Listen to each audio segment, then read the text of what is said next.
So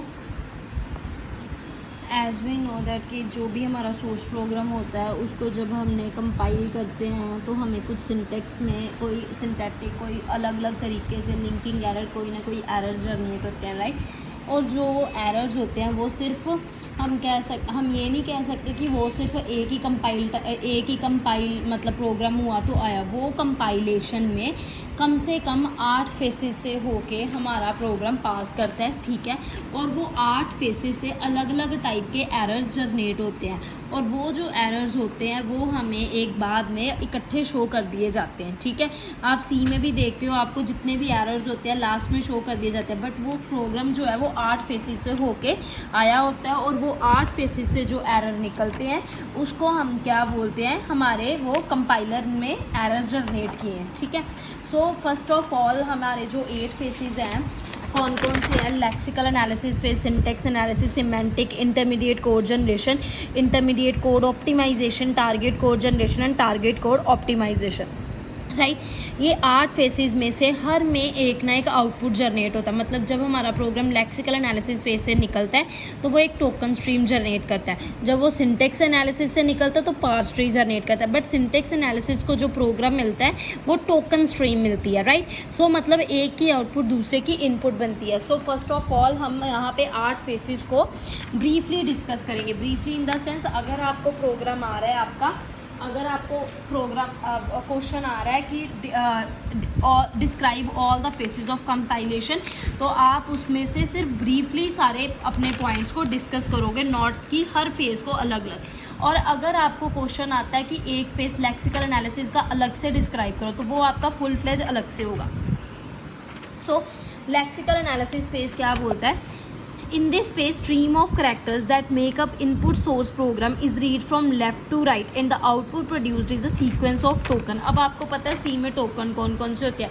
operator, keyword, identifier and all are the building blocks, है ना। तो ये सारे हमारे क्या होते हैं? टोकन्स होते हैं। तो उसने ये क्या बोला है? उसने ये बोला है कि कोई भी प्रोग्रामिंग लैंग्वेज में मान लो, अब फॉर एग्जाम्पल अगर मैंने लिखा है sum equals to A plus B multiply by C, ठीक है।